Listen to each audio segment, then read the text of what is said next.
Ele voltará. Amém? Ele voltará, meus irmãos. Se você acredita nisso, esteja preparado para a volta do Senhor. E enquanto Ele não volta, é importante que nós cumpramos a missão.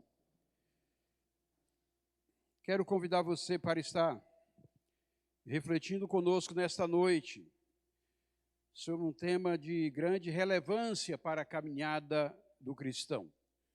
Nós iniciamos na semana passada uma série de estudos que trata da batalha espiritual.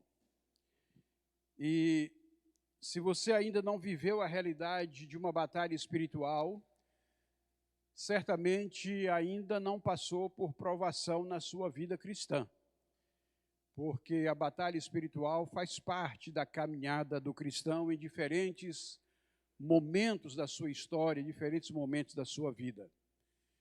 E muitas vezes as ações do inimigo são tão sutis que você nem se dá conta de que está sendo alvo das provações, das tentações e das ações do inimigo. Então, é bom estar atento àquilo que a palavra tem a nos ensinar sobre este tema. Nós iniciamos, como dissemos no último domingo, Larissa trouxe a primeira mensagem da série. Nós falaremos hoje sobre o tema ira, orgulho e medo, dentro daquilo que estamos chamando das estratégias de Satanás 1.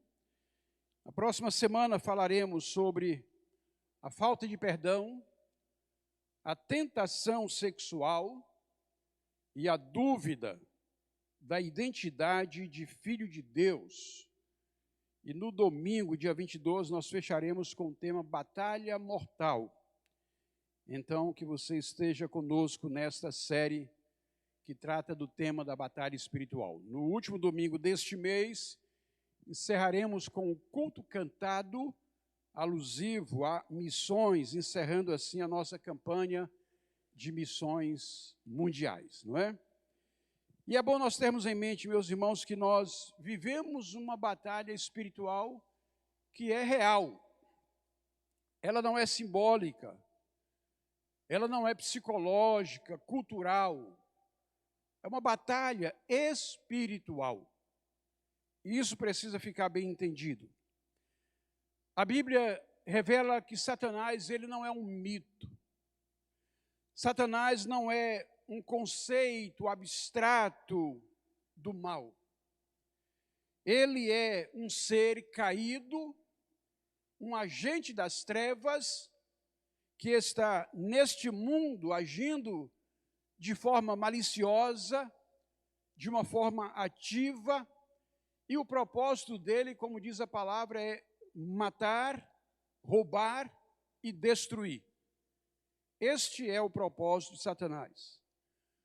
Mas para cada investida do inimigo, há uma resposta divina maior. Há uma ação de Deus muito mais poderosa. O nosso Deus, meus irmãos queridos, Ele é soberano, Ele é protetor, Ele é Deus presente. Ele nos dá a graça de, à medida que vamos crescendo na nossa experiência com Ele, na nossa caminhada com a palavra, no modo como vamos discernindo o agir do Espírito, Ele vai nos fortalecendo para resistir às obras do mal. Portanto, eu diria que a vida de um cristão novo, em termos de estágio de resistência à obra das trevas, pode estar em baixa em relação a um cristão mais antigo e mais experimentado na fé.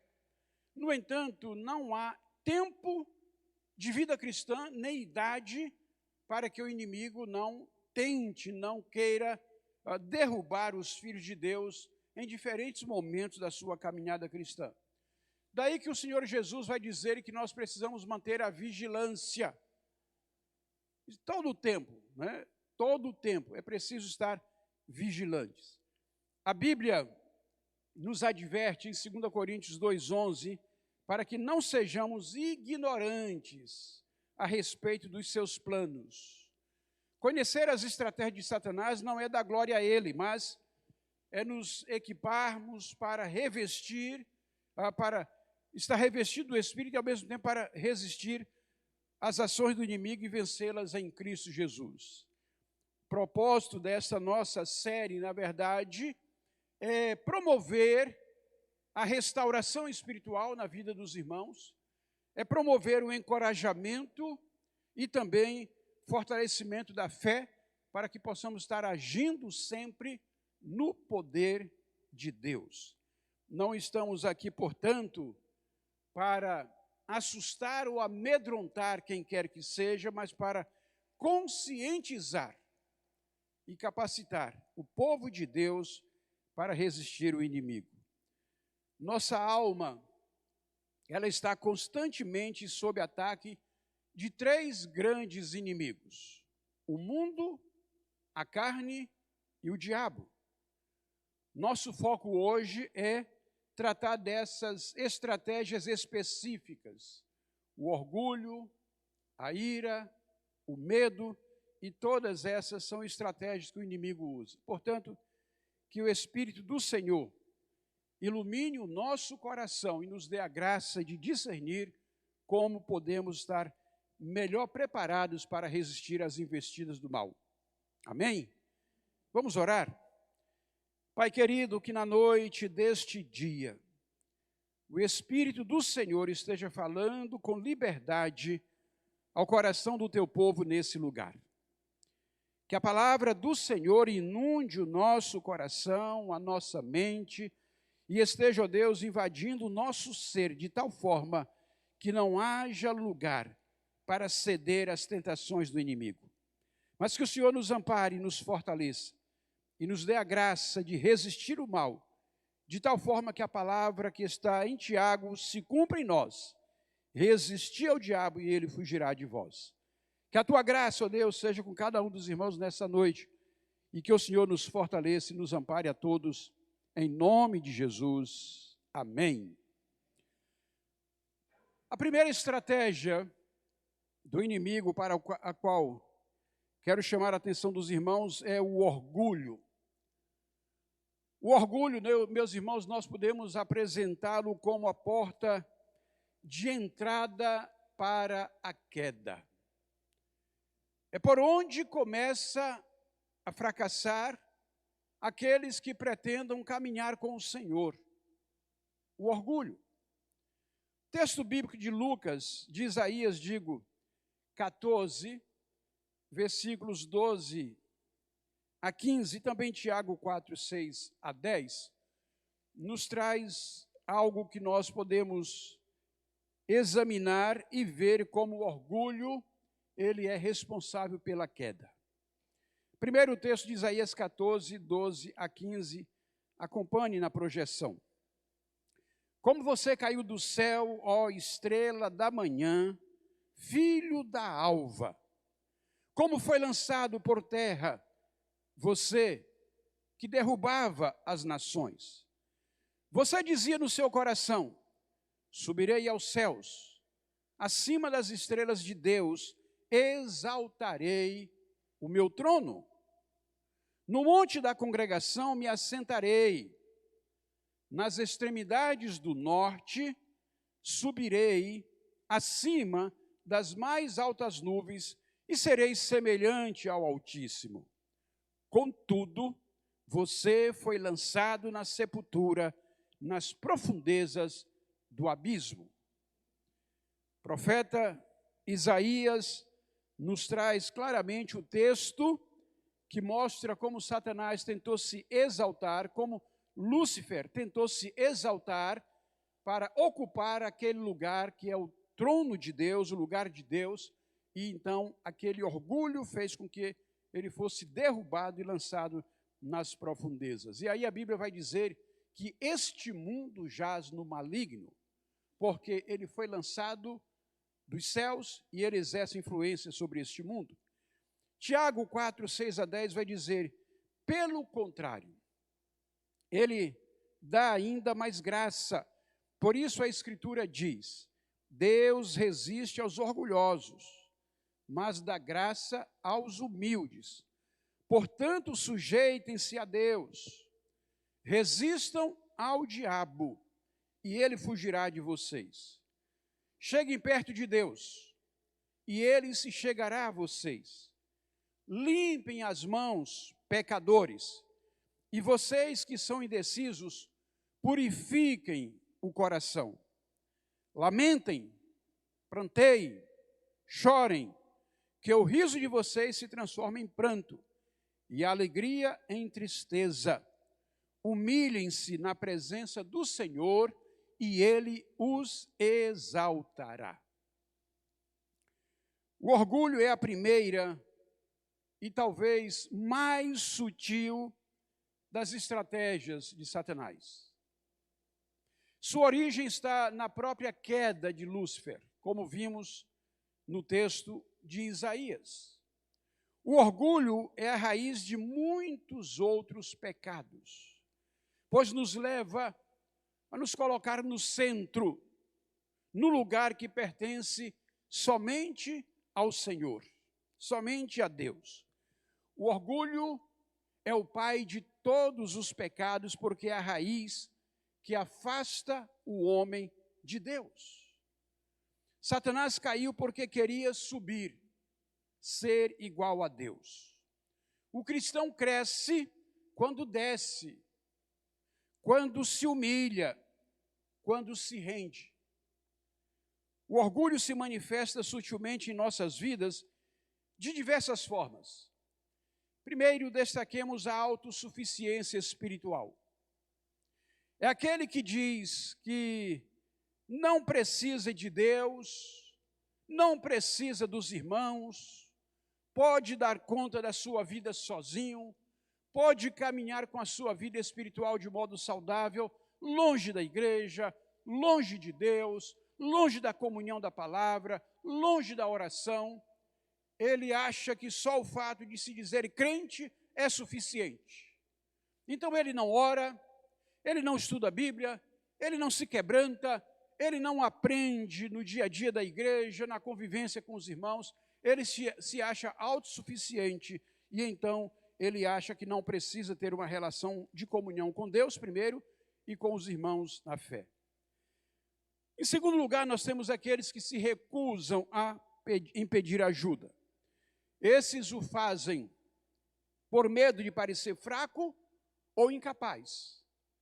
São pessoas que passam por suas lutas, aflições, mas nunca pedem ajuda porque acham que não precisam. São formas sutis que o inimigo tem de trazer queda por orgulho aos cristãos. Dificuldade em reconhecer os erros. Pessoas que sempre estão buscando se justificar. Nunca assumem suas culpas. Nunca assumem seus erros. Olham sempre para o outro como responsável, mesmo que a culpa seja sua, quando os erros acontecem. Comparação com os outros. Pessoas que se sentem superiores ou inferiores, mas sempre estão focadas no eu. Ou eu me acho pior do que os outros ou melhor do que os outros, mas a questão, o elemento principal é o quanto eu me importo comigo mesmo e o quanto eu preciso estar no centro das coisas. A comparação que se faz às vezes com outros. A resistência à correção. Não aceita conselhos, não aceita repreensões, mesmo que bíblicas, não aceitam serem corrigidos. São expressões sutis de orgulho que se manifestam na vida das pessoas e que muitas vezes estão presentes na nossa vida, no meio da igreja, na nossa caminhada cristã. O perigo do orgulho, meus irmãos, é imenso. Ele nos afasta de Deus. E a Bíblia diz que Deus resiste aos orgulhosos. Deus não pode abençoar um coração que se exalta. Não faz parte do projeto do Senhor. Então, qual é a atitude que um cristão saudável deve ter como um antídoto para o orgulho? Tiago 4, 6 a 10 vai nos ensinar a lição da humildade. A humildade, ela nos mostra o caminho. Sujeitar-se a Deus, resistir ao diabo, chegar perto do Senhor, humilhar-se na presença do Senhor. Estes são antídotos que nós podemos ter para resistir e para caminhar na direção do Senhor e assim resistir ao inimigo. Vejam, meus irmãos, a força do contraste que nós temos aqui em Tiago. O soberbo, ele vive contra Deus. O humilde, ele vive debaixo da graça de Deus. Cada vez que o orgulho domina, nós ficamos vulneráveis ao ataque espiritual. Cada vez que nos humilhamos, Deus nos cobre com a sua graça, com a sua proteção e com o seu cuidado. O maior exemplo de humildade aparece na própria pessoa de Jesus. Em Filipenses capítulo 2, 5 a 11, nós vemos a palavra que diz que ele, mesmo sendo igual a Deus, não considerou o ser igual a Deus algo a que se apegar, mas esvaziou-se, tornando-se servo, humilhou-se até a morte de cruz, por isso Deus o exaltou sobremaneira. Nós podemos e devemos, meus irmãos, cultivar humildemente, diariamente, atitudes que possam nos levar a uma caminhada de humildade diante do Senhor. Primeiro, reconheça sua total dependência de Deus. Segundo, sirva aos outros sem buscar reconhecimento. Terceiro, peça perdão quando errar. Em quarto lugar, esteja aberto à correção e ao aprendizado. E em quinto lugar, celebre as vitórias dos outros como se fossem suas. Esses são recursos e é uma forma humilde que nós temos de cultivar diariamente uma atitude humilde diante do Senhor e não permitir que o nosso coração se ensoberbeça. E aí nós podemos perguntar para a sua reflexão nesse momento: onde o orgulho tem se manifestado em sua vida? Você tem resistido à correção? Você tem se achado autossuficiente? Você acha que não precisa de fato da comunhão com a igreja, da comunhão com Deus, que não precisa se humilhar diante do Senhor, que não precisa buscar a palavra para alimentar a sua alma? Se esta tem sido a sua atitude, hoje é uma noite em que Deus lhe dá a oportunidade de reconhecer o seu orgulho, de pedir perdão e de retomar uma caminhada humilde diante do Senhor. Uma segunda estratégia de Satanás é a ira. A ira é aquela brecha que o inimigo procura para agir e atuar na vida de uma pessoa. Eclesiastes 7, 9 e Efésios 4, 25 a 5, 4 nos ensina a palavra: não se apresse em seu espírito para ficar irado, porque a ira se aloja no íntimo dos tolos, diz a palavra em Eclesiastes. E em Efésios, a partir do capítulo 4, verso 25, por isso, abandonem a mentira, falem a verdade, cada um com o seu próximo, porque somos membros uns dos outros. Fiquem irados e não pequem. Não deixe que o sol se ponha sobre a ira de vocês, nem dê lugar ao diabo. Aquele que furtava, não furte mais. Pelo contrário, trabalhe fazendo com as próprias mãos o que é bom, para que tenha o que repartir com quem tiver necessidade. Não saia da boca de vocês nenhuma palavra torpe, e sim unicamente aquela que é... Não saia da vossa boca nenhuma palavra torpe, e sim unicamente o que for boa para a edificação, conforme a necessidade. E assim transmita graça aos que ouvem. Não entristeçam o Espírito Santo de Deus, no qual vocês foram selados para o dia da redenção.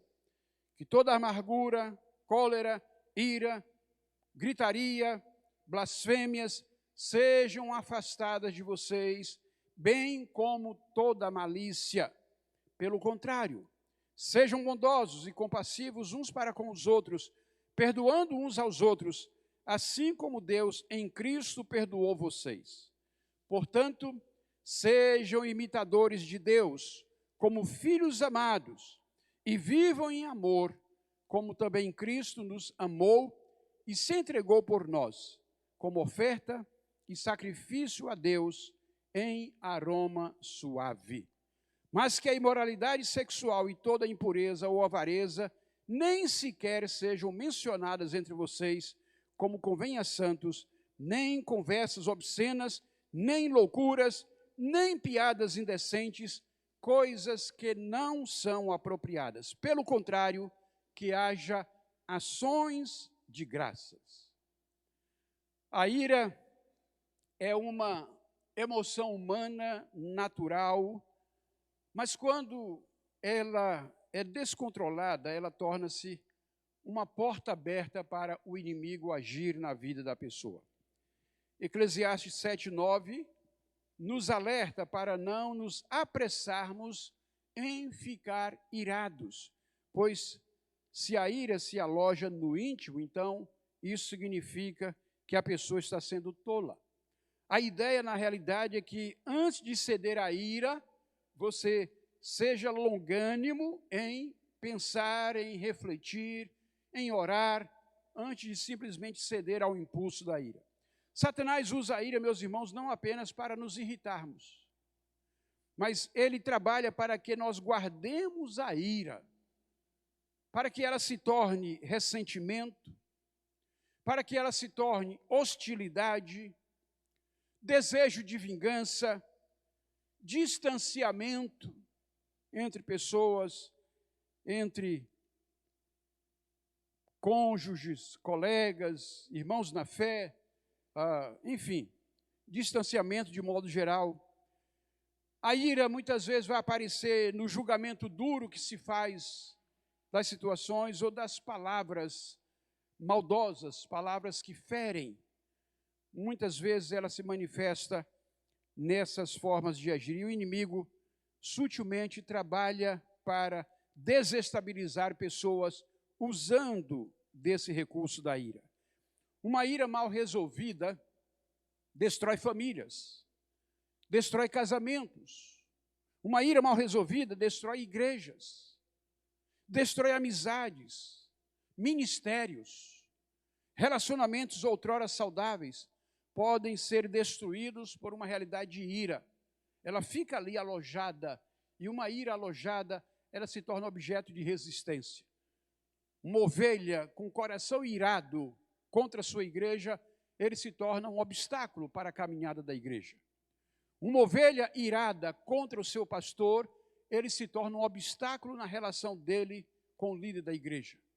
Pessoas que guardam ira nos seus corações, se elas têm relação a uma igreja, é melhor ela mudar de igreja do que ela ficar sendo uma pedra de tropeço na vida de uma igreja cujo coração esteja irado. Satanás explora a ira de diversas formas. Ira explosiva. Aquelas explosões de fúria que nos fazem dizer e fazer coisas das quais nos arrependemos amargamente. Eu diria que esse tipo de ira é muito comum nas relações de casais. E é preciso ter muito cuidado, porque na relação conjugal, você é quem é, sem máscara. E aí você vive a realidade de quem você é, e aí às vezes você se acha no direito de ser explosivo com a pessoa que você mais ama, com a pessoa que está mais próxima de você, e a pessoa que mais aguenta as suas pancadas do dia a dia, mas que você acaba maltratando com atitude de ira. Cuidado. Maridos irados descompensam e chegam a ser violentos. É daí que tem o feminicídio hoje em dia, é daí que tem a violência contra a mulher, o abuso dentro de um lar. E é lamentável ver que há muitos cristãos que são abusivos nas suas relações com as suas esposas. Já falei aqui em outra ocasião e volto a repetir. Se há entre nós alguém que tem uma relação abusiva, violenta com a sua esposa, não tenha medo de denunciar, mulher. Aproveite hoje, Dia Internacional da Mulher, e reflita sobre isso. Se a sua relação conjugal é uma relação abusiva, é uma relação violenta, denuncie. Denuncie. Se quiser primeiro ao seu pastor, faça isso. Se quiser denunciar um irmão da igreja, faça isso. Mas se você acha que chegou a um extremo da violência física e quiser procurar uma delegacia, pode denunciar, mas não aceite o papel de ser violentada dentro do seu lar. Nenhum marido, cristão que seja, tem o direito de ser abusivo e agir com violência contra a sua esposa. E nenhuma esposa, em nome da fidelidade, do compromisso cristão, tem o dever de aceitar ser objeto de abuso e violentada pelo seu marido. Portanto, não aceite que a ira explosiva esteja na sua relação matrimonial. A outra forma de ira que o inimigo usa é a ira reprimida. Essa ira se manifesta nas mágoas, nos ressentimentos, nas amarguras guardadas no coração, que corrói a alma por dentro. Esta ira, muitas vezes, ela se aloja na vida de uma pessoa e vive anos e anos dormindo e morando com uma mesma pessoa. Aquela situação, por exemplo, num ambiente familiar, em que você foi criado, num ambiente em que o seu pai, a sua mãe, o seu ambiente familiar foi violento para com você, e você não conseguiu manifestar a sua dor em momento algum, e você então calou a sua dor, e ela acompanha você. E essa ira lhe atormenta na relação com seu pai, com a sua mãe, alguém da sua família. Você não consegue perdoar, porque o coração está irado. E se você está com a sua alma impregnada desse sentimento, você deixa de receber a bênção de Deus.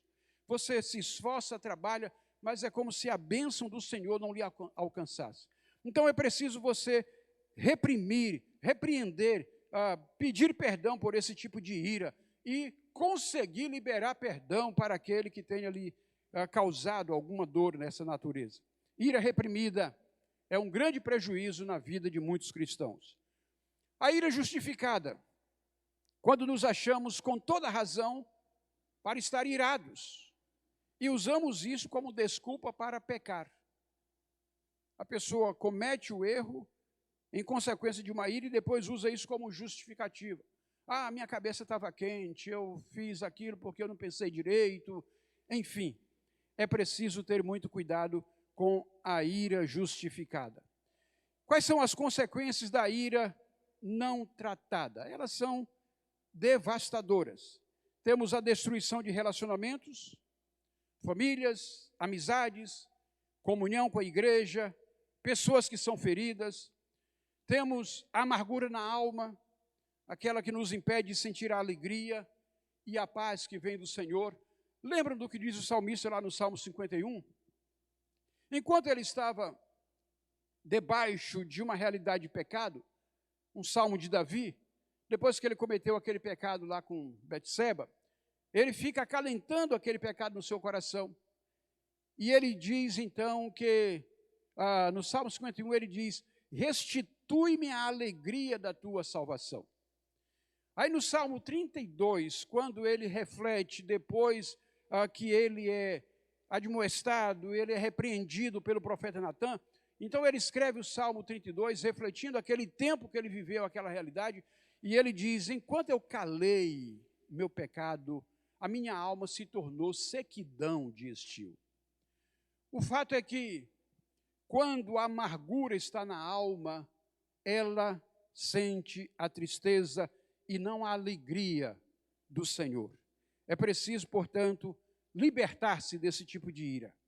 Temos também a distorção da visão espiritual como resultado e como consequência da ira. Não conseguimos ver a Deus ou ao próximo com clareza.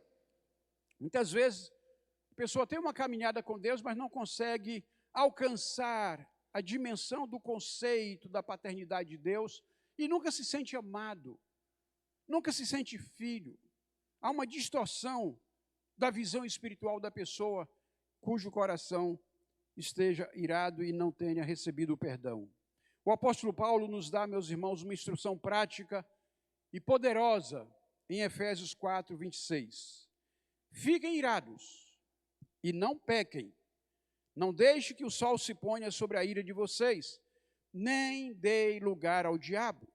A ira em si não é pecado, mas é pecado estar gerenciando essa ira, guardando-a no coração.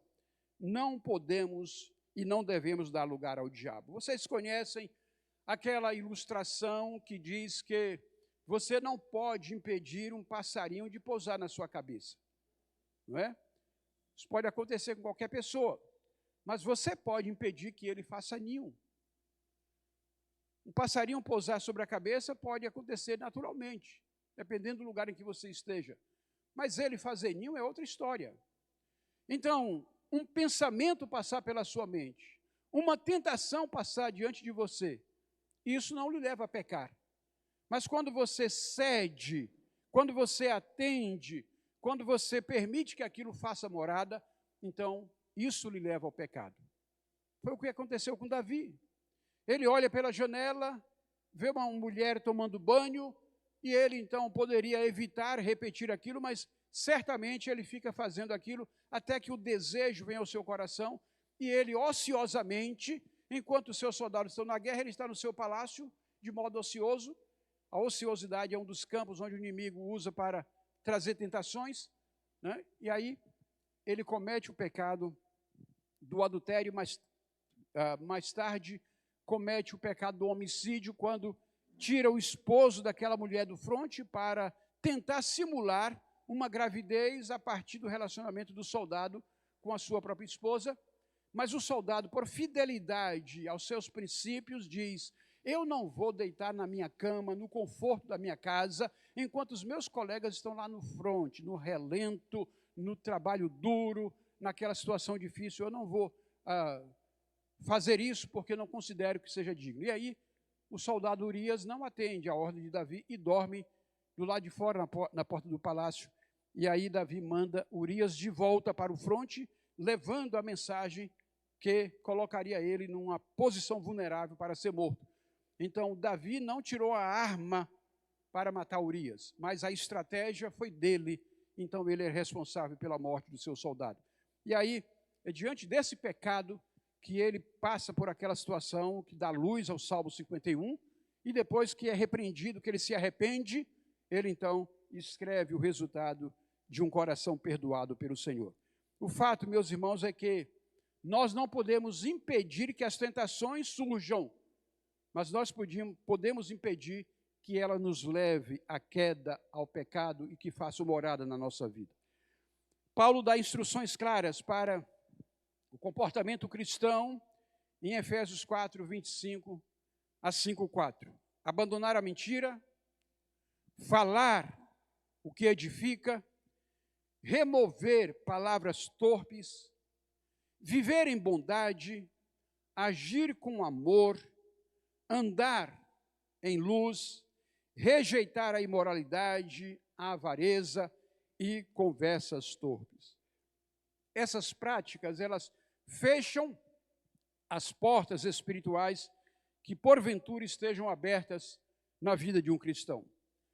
O fruto do Espírito, a palavra nos ensina, é a chave para o controle da ira, especialmente o domínio próprio.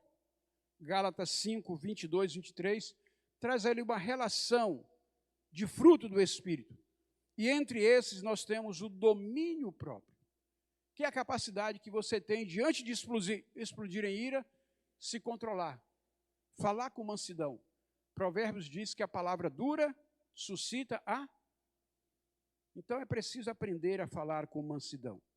Sua humanidade também, a humanidade de Jesus é sentida ali, e ela é justa, e ele nunca passou por uma situação de pecado, ainda que tenha vivido aquele momento de ira ali no templo, quando ele pega o chicote, quando ele chicoteia as pessoas que estão fazendo mau uso do templo. ele tem uma explosão de ira, mas a palavra do Senhor nos ensina que ele nunca pecou, portanto, Jesus comete ali uma ira momentânea para trazer dignidade ao ambiente de culto ao Senhor. No Getsêmani também, Jesus demonstra o controle emocional absoluto. Ele está passando por um momento de intensa dor, intenso sofrimento, a ponto de orar e o seu suor ser transformado em gotas de sangue. E naquele ambiente ele diz ao Pai, se é possível, afasta de mim este cálice. Eu fico imaginando que a dor de Jesus ali era tomar sobre si os pecados da humanidade. O sofrimento de Jesus era não tão aquilo que ele iria passar na cruz, não o sofrimento físico, mas era o sofrimento da alma, de receber sobre si aqueles pecados que estavam sobre todos nós. Lembram que na antiga aliança, o bode expiatório era aquele sobre o qual o sacerdote colocava a mão na cabeça, onde simbolicamente era transferido para aquele animal os pecados daquele que ia oferecê-lo. Os pecados da pessoa eram transferidos para aquele animal e aquele animal era morto, era imolado e ele era sacrificado. Aquilo ali, na antiga aliança, é um simbolismo do que veio acontecer em Jesus. Jesus, na cruz, é sacrificado, é imolado, é dado em lugar do homem pecador. E o Getsêmani é o momento que ele está se preparando para isso. E ali ele sente a dor disso, e ele clama ao Pai, se é possível, afasta de mim este cálice, todavia, seja feita não a minha, mas a vontade do Senhor. Ali estava alguém exercitando domínio próprio no momento de dor intensa diante daquilo que viria logo depois. Talvez, meu irmão, minha irmã, você esteja se perguntando, como eu posso vencer a ira? Como eu posso lidar com a ira biblicamente? Quais são os passos que eu devo dar para experimentar a cura da parte do Senhor no tocante à ira? E aí é importante você reconhecer a ira quando ela surgir. Identifique dentro da sua realidade aquilo que está se apresentando como uma ira no seu caminho. Identifique quais são os seus gatilhos emocionais. O que lhe tira do sério? O que lhe tira do centro, daquela autoconsciência das coisas e faz com que você haja por impulso? Busca trazer cura interior para as suas lembranças, para as suas emoções. As lembranças que lhe trazem dor, que lhe trazem sentimento de que foi ferido, coloca isso diante de Deus, para que haja perdão, para que haja cura. Cure-se das suas emoções.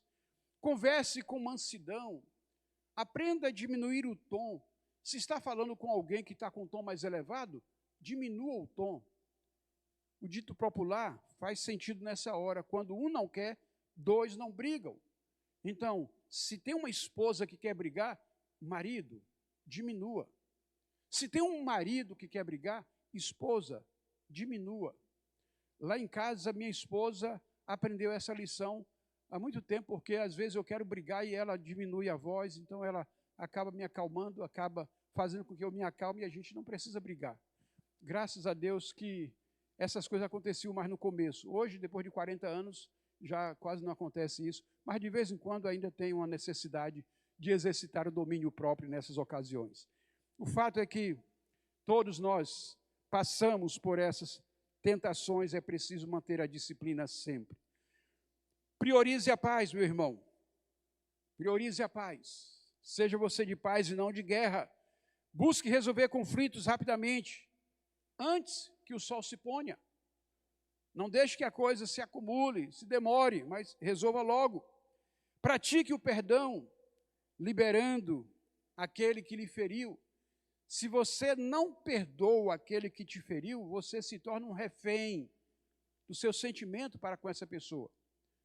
A pessoa pode ter te ferido e seguiu a vida dela sem nem ter lembrança do que fez, mas você fica remoendo aquilo no coração. Isso deixa você um refém, deixa você como que um escravo daquele sentimento de quem lhe feriu. Peça ao Senhor que lhe ajude quanto a isso. Peça ao Espírito Santo que produza domínio próprio em você.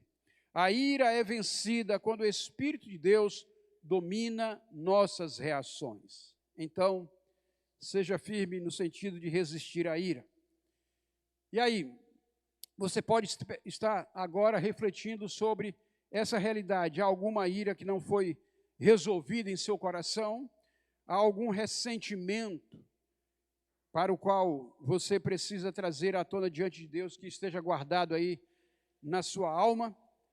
Que o Senhor esteja ajudando você, nesta noite, a liberar perdão, a buscar reconciliação, a fechar as portas que a ira tem aberto para que o inimigo não tenha mais acesso à sua vida por meio desta estratégia chamada ira. A terceira e última estratégia desta noite é o medo. É a arma que paralisa a fé. Jeremias 17, 5, 8 diz: assim diz o Senhor, maldito o homem que confia no homem, faz da carne mortal o seu braço e aparta o seu coração do Senhor. Ele será como um arbusto solitário no deserto e não verá quando vier o bem. Antes morará nos lugares secos do deserto, em terra salgada e inabitável. Bendito o homem que confia no Senhor e cuja esperança é o Senhor. Ele é como uma árvore plantada junto às águas, que estende as suas raízes para o ribeiro e não receia quando vem o calor, mas a sua folha fica verde e no ano da seca não se perturba, nem deixa de dar fruto. Este é o texto que nos mostra a diferença entre aquele que confia no homem e aquele que confia no Senhor. Jeremias nos ensina isso. Agora em 1 Pedro 5, de 5 a 8, a palavra vai nos dizer assim: do mesmo modo vocês, jovens, sujeitem-se aos mais velhos e vistam-se todos de humildade uns para com os outros, porque Deus resiste aos orgulhosos, mas dá graça aos humildes. Portanto, humilhem-se debaixo da poderosa mão de Deus, para que Ele os exalte no tempo certo. Lancem sobre Ele toda a sua ansiedade, porque Ele tem cuidado de vós. Sejam sóbrios e vigiem. O diabo, vosso adversário, anda em derredor como leão que ruge, buscando alguém para devorar. O medo, meus irmãos, é uma estratégia paralisante do inimigo. Ele nos impede de avançar, nos impede de crer nas promessas de Deus, de viver a plenitude que Cristo nos oferece. Quando o cristão está com medo, ele para, ele recua, ele se esconde. Lembra o que aconteceu lá no Éden? Foi o medo que fez com que Adão e Eva se escondessem da presença do Senhor. Ele deixa de avançar, ele duvida das promessas, ele enfraquece a sua fé. Satanás usa diversos tipos de medo para infundir insegurança na vida das pessoas. Medo do futuro, preocupação excessiva com aquilo que virá. Medo do fracasso, que nos impede de tentar coisas novas para Deus. Medo da rejeição, que nos faz buscar a aprovação humana acima da aprovação divina. Medo da morte, que nos rouba a esperança da vida eterna. Medo de não ser suficiente, que nos faz duvidar do nosso valor em Cristo. Nós às vezes achamos que o sacrifício de Cristo não foi suficiente. Precisamos também pagar algum tipo de sacrifício para nos acharmos merecedores do perdão e da salvação. A palavra de Deus nos mostra que é pela graça. Não vem das obras, para que ninguém se glorie. Pela graça sois salvos, por meio da fé. Isso não vem de vós, é dom de Deus, não vem das obras, para que ninguém se glorie. A raiz do medo é a falta de confiança em Deus. Jeremias 17 nos apresenta um contraste poderoso. Ele aponta dois cenários. O que confia no homem é como um arbusto no deserto, seco, sem expectativa, sem raízes profundas, vulnerável. O que confia no Senhor é como a árvore plantada junto às águas, raízes firmes, folhas verdes, não teme o calor, é frutífero, mesmo em tempos difíceis.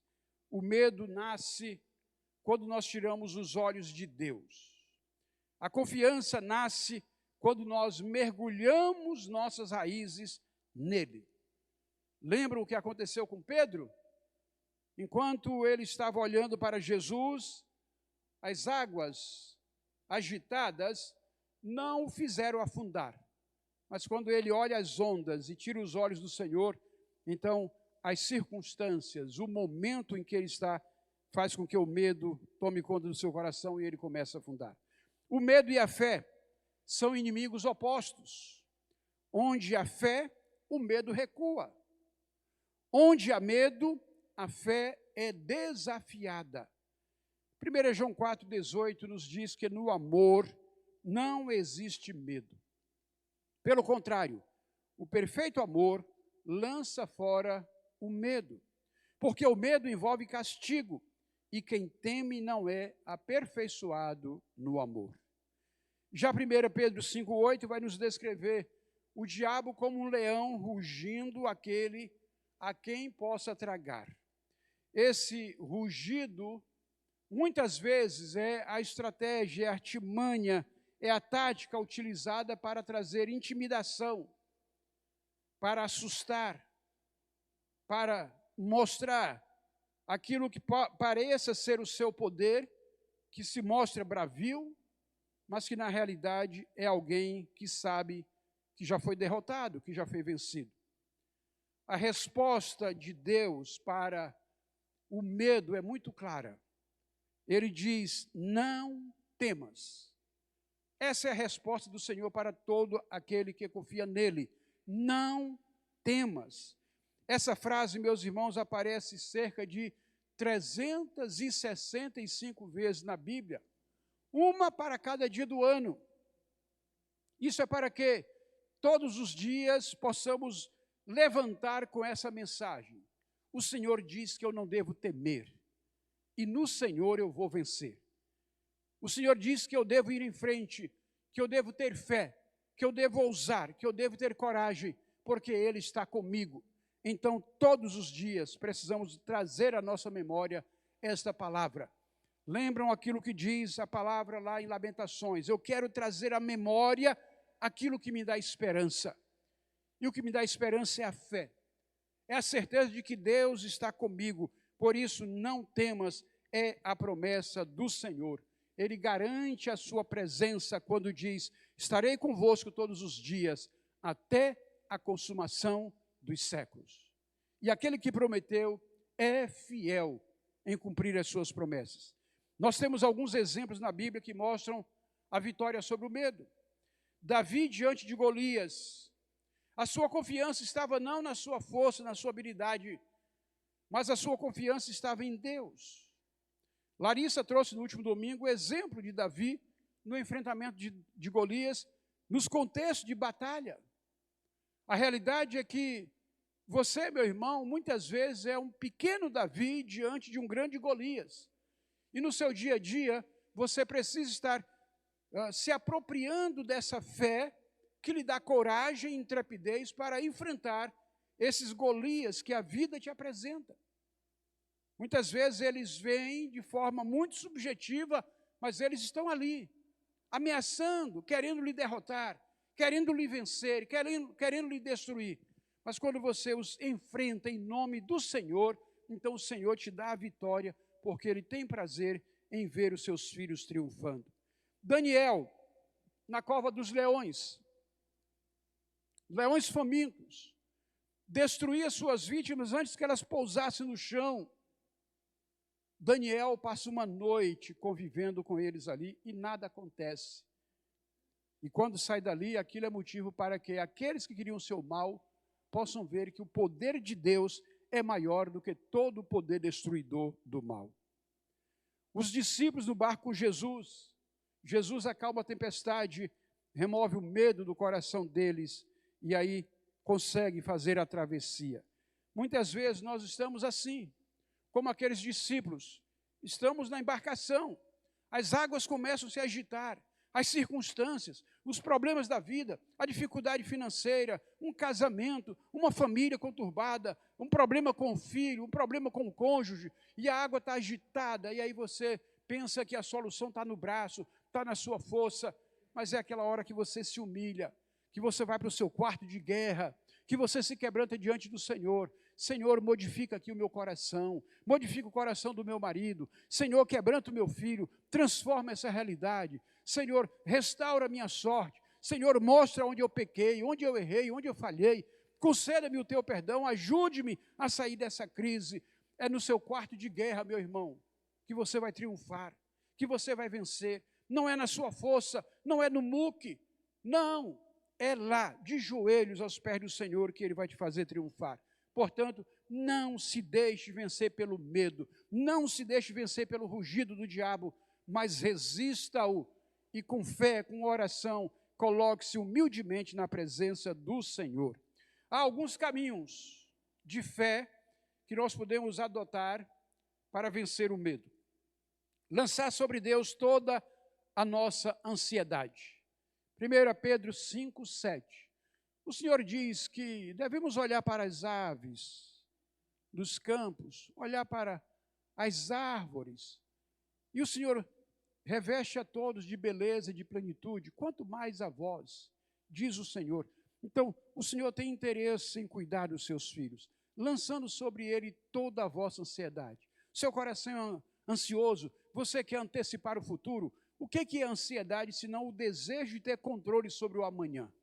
O que é ansiedade, senão querer trazer para o presente a capacidade de dominar o futuro?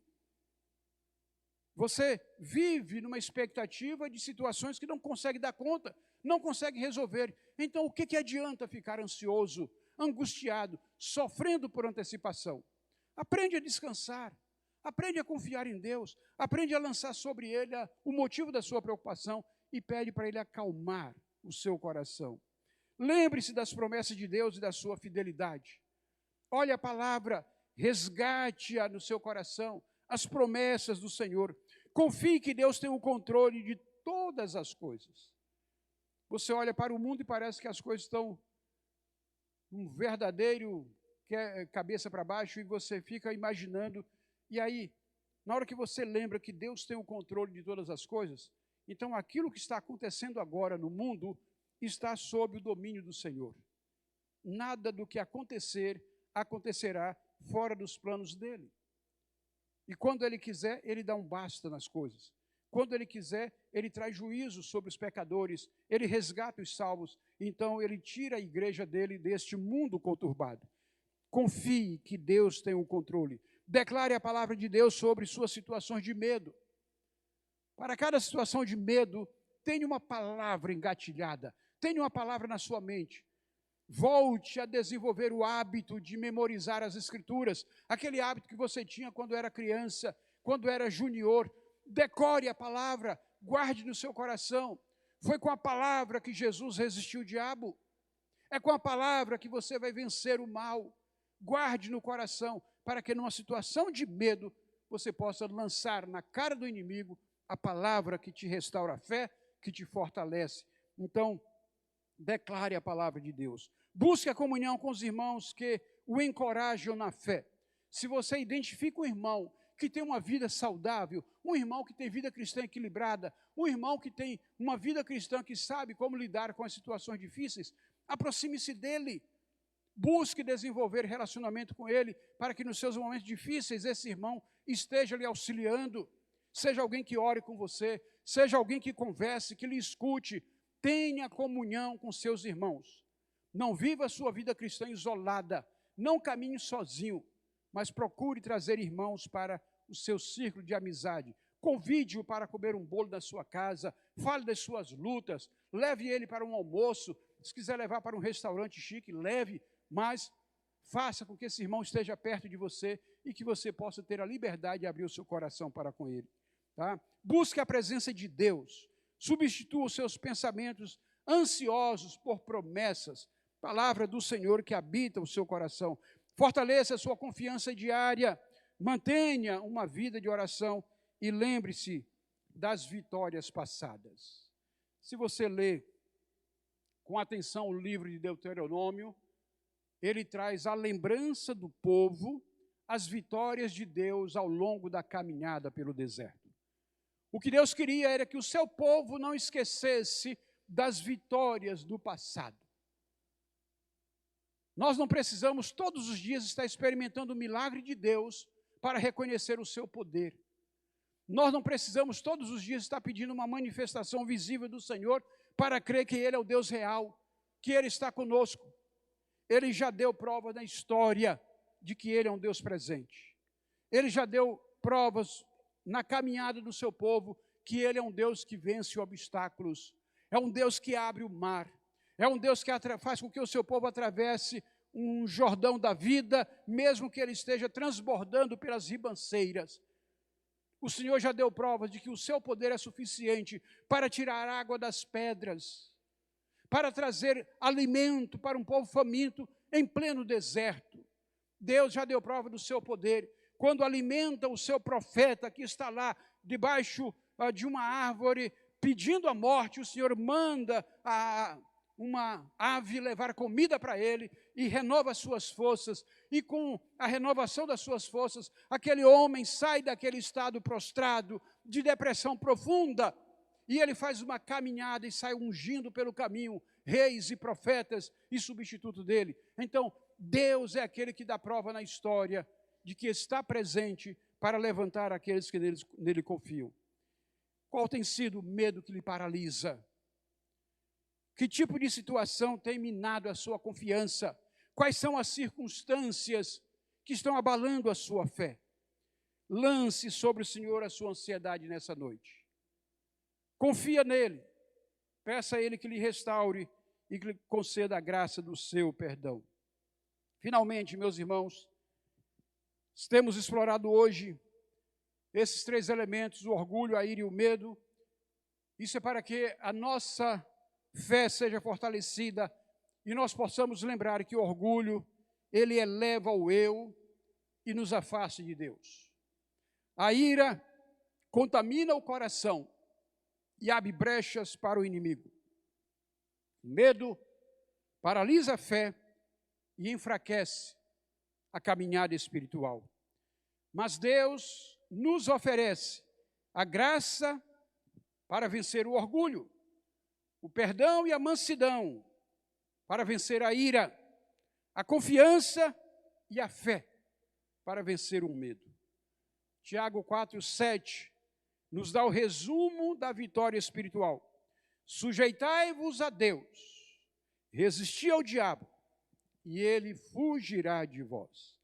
A batalha é real, o inimigo é astuto, mas Deus é maior. A boa notícia, meus irmãos, é que a vitória já foi conquistada. Cristo Jesus na cruz triunfou sobre todo o principado e sobre toda a potestade. Colossenses 2,15 nos ensina isso. Em Cristo, diz a Bíblia, nós somos mais do que vencedores. Romanos 8,37, nós não estamos desprotegidos nessa batalha. Deus nos deu a sua armadura. Efésios 6, 10 a 18, tema da meditação do último domingo. O cinto da verdade, a couraça da justiça, as sandálias do evangelho da paz, o escudo da fé, o capacete da salvação, a espada do Espírito, que é a palavra de Deus, e, acima de tudo, a oração em todo o tempo. Essa é a armadura que todo cristão precisa empunhar para vencer no dia mau e, como diz a palavra, havendo feito tudo, permanecer firmes. Agora, eu quero fazer um chamado ao arrependimento específico. Onde o orgulho tem dominado o seu coração? Onde a ira tem ferido seus relacionamentos? Onde tem o medo paralisado a sua fé? Pense um pouco sobre isso. E eu convido você a refletir pensando isso diante de Deus em oração. Feche seus olhos. Traga à sua memória essas coisas e coloque-se diante do Senhor agora, humildemente. Confesse ao Senhor. Confesse ao Senhor o seu arrependimento. Peça a Ele que lhe perdoe por qualquer manifestação de orgulho, de ira, de medo, tudo aquilo que tenha dominado a sua vida. Confesse a Deus agora e peça a Ele que lhe perdoe, no nome de Jesus.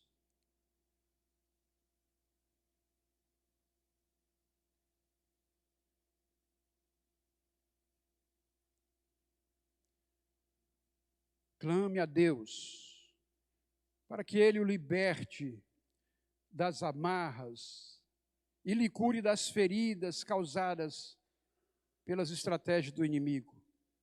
Peça ao Senhor que liberte e que lhe traga cura nas suas lembranças, nas suas emoções, nos seus sentimentos. Peça ao Espírito Santo que revista a sua vida de humildade, de domínio próprio, de uma fé inabalável, para que você possa resistir ao diabo e viver em paz. Ore ao Senhor, coloque-se humildemente diante dele.